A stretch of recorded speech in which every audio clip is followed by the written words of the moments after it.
Hard hitting डिलॉग्स। चुनाव आता है, कह देते हैं कि 25 लाख नौकरियां देंगे, आपको रोजगार देंगे। कभी समझाया कि कहां से आएंगे? हमने क्या कहा? हमने कहा 20 लाख नौकरियां रोजगार दिलवाएंगे। हमने ऐसे हवा में नहीं कहा है। हमने एक पूरा घोषणा पत्र निकाला है। किस लिए निकाला है? हम भी बैठ सकते थे, कह सकते थे कि हम कह रहे हैं कि भाई हो जाएगा, लेकिन इसमें हमने क्या क्या लिखा है? इसमें हमने जितनी भी युवाओं की समस्या है उनके समाधान के लिए एक खाका बनाया है। क्यों? क्योंकि हम सीरियस हैं। हम चुनाव के समय ये सब घोषणाएं नहीं कर रहे। आप बताइए, 5 साल से सरकार है यूपी में, क्या पिछला महीना मिला इनको कि हवाई अड्डे का उद्घाटन करें और हाईवे का उद्घाटन करें और नई नई इंडस्ट्री लगाएं? क्यों? इससे पहले टाइम नहीं था? सिर्फ 1 महीने पहले चुनाव के अब सब घोषणाएं कर रहे हैं। तो घोषणा करनी है तो ठोस तरह से करें। जैसे हम कह रहे हैं, इसमें हमने क्या कहा है कि ये 20 लाख नौकरी जो रोजगार है आएंगी कहाँ से? इसमें पूरा स्पष्ट हमने खाका बनाया है। हमने पूरा रिसर्च किया है कि इसके लिए क्या सरकार में फंड्स होंगे कि नहीं, फंड्स कहाँ से आएंगे, किस तरह से रोजगार आएंगे।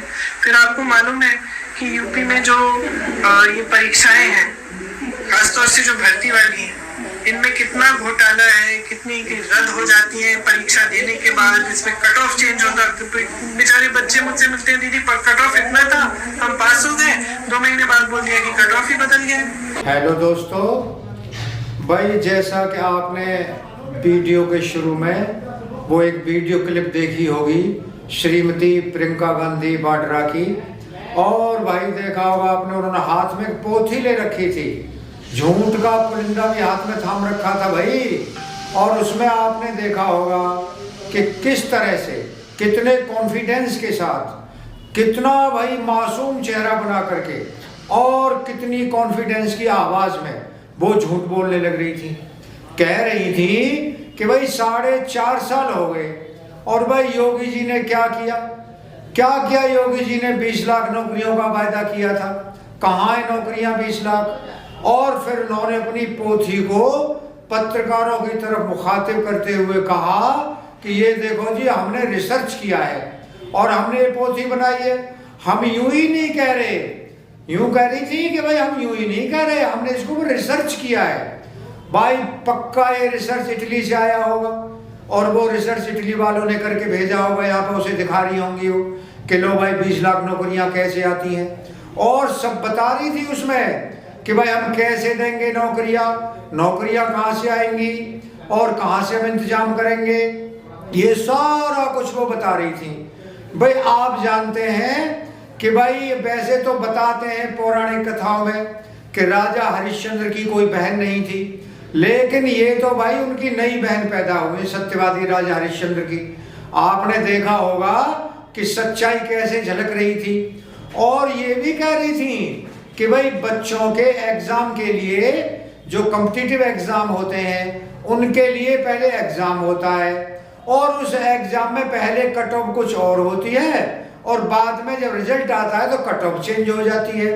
भाई प्रियंका जी, जब कांग्रेस की सरकार थी तब तो एग्जाम होते ही नहीं थे, तब तो भाई नेता, आपके कार्यकर्ता और भाई आपके पालिशिए और भाई आपके चमचे कांग्रेस के, अरे वो ऐसे ही नौकरी लगा देते थे लोगों को, अपने लोगों को भर्ती कर लेते थे, एग्जाम तो होता ही नहीं था महाराज।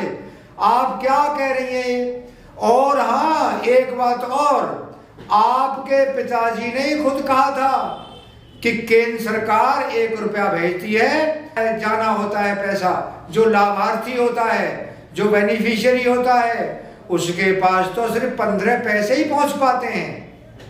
और हाँ प्रियंका जी, एक बात और सुन ले आप, भाई जनता तो यहां तक कह रही है कि आप दहाई का आंकड़ा उत्तर प्रदेश में नहीं छूने वाली हैं, क्योंकि पहले जो आपकी सीटें थी उससे भी कम सीटें आने वाली हैं।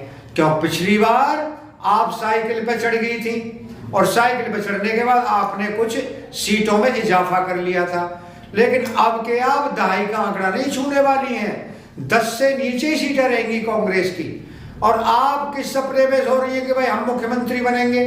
मुख्यमंत्री का नंबर तो आपका भी 10, 15, 20 साल आपको इंतजार करना पड़ेगा, तभी आप मुख्यमंत्री को चांस आपका लग गया तो मुख्यमंत्री बन सकती हैं। और ये आपने नारा दे रखा है लड़की हूं लड़ सकती हूं, और वह स्कूटी का भी आपने वायदा कर रखा है।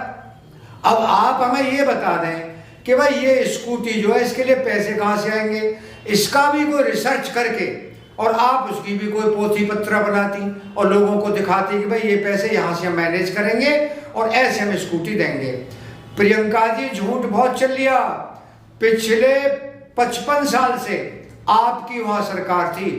अगर हम 77 से 80 तक और थोड़ा सा 67 से लेके 70 तक थोड़ा सा कार्यकाल अगर हम निकाल दें तो 1947 से लेकर 1989 तक भाई आपकी तो सरकार रही यूपी में। तब कहाँ गए थे आपके जॉब, कहाँ थी नौकरियां बेरोजगारों को, और क्या विकास हुआ था ये भी तो आप बताती। भाई आपके नाना जी रहे, परनाना रहे, आपके भाई पिताश्री रहे, आपकी भाई मम्मी रही और आपकी दादी रही। उनका तो एक छत्र राज्य था कांग्रेस का पूरे भारत में और उत्तर प्रदेश में भी। तब भाई कहां चली गई थी कांग्रेस। 55 साल में कांग्रेस ने क्या किया है मैं बताता हूं हकीकत। 4 पीढ़ियों का भविष्य बर्बाद कर दिया कांग्रेस ने इन 55 सालों में। You have ruined the future of 4 generations in these years when you ruled UP and India। आपने ruin कर दिया फ्यूचर को। अब आप बड़े बड़े दावे कर रही हैं। जब आपकी दाल नहीं गल रही है तो उत्तर प्रदेश में आप 1989 से ही बाहर हैं और आप अपनी सीटों का तो गिनती करें सीटों की उत्तर प्रदेश में। अरे कितनी सीट आ रही भैया आपकी 1989 से अब तक। ऐसे घटना शुरू हुआ है, ऐसे घटना शुरू हुआ है कि जैसे भाई सूरज डूबने को होता है और घटता जाता है। आप देखें, पहले अपने आप विचार करें अपने कारनामों के ऊपर कि कांग्रेस ने जो कारनामे किए हैं उसकी सजा आपको भुगतनी पड़ रही है और आगे भी भुगतनी पड़ेगी। आप ये बड़े बड़े वायदे, बड़े बड़े दावे जो कर रही हैं, ये दावे खोखले हैं, झूठे हैं, पहले की तरह झूठे हैं। जब से कांग्रेस सत्ता में आई थी तब से वो झूठे ही वायदे करते आ रही थी। और भाई बजट का पूरा हिस्सा किस तरह से, बजट का पूरा हिस्सा किस तरह से आपके कार्यकर्ता कांग्रेस के लीडर्स कैसे हड़प कर जाते थे और जो जनता को पैसा जाता था वो कहां बीच में रुक जाता था, पैसा कहां गायब हो जाता था। और बड़े बड़े महल बनाए हैं कांग्रेसियों ने, वो महलों में अब सूनापनी दिखाई देगा। अब उसमें कहीं कोई भीड़ दिखाई नहीं देगी जो पहले भीड़ दिखाई देती थी। इसीलिए आप अपने कार्यकलाप सुधारें, आप अपने तौर तरीकों में सुधार लाएं, तभी कुछ आपको सफलता मिल सकती है। इन झूठे वायदों से उत्तर प्रदेश में आप दहाई का आंकड़ा भी पार नहीं कर सकती। और मुख्यमंत्री का सपना देखना तो अब छोड़ ही दें, क्योंकि आने वाले 20-25 साल तक अभी आपके लिए कोई वैकेंसी उत्तर प्रदेश में मुख्यमंत्री की कुर्सी की नहीं है। दोस्तों, अगर आपको वीडियो पसंद आया हो तो आप वीडियो को लाइक करना, चैनल को सब्सक्राइब करना, वीडियो को ज्यादा से ज्यादा शेयर करना। आप लोगों का बहुत बहुत धन्यवाद। Thank you very much.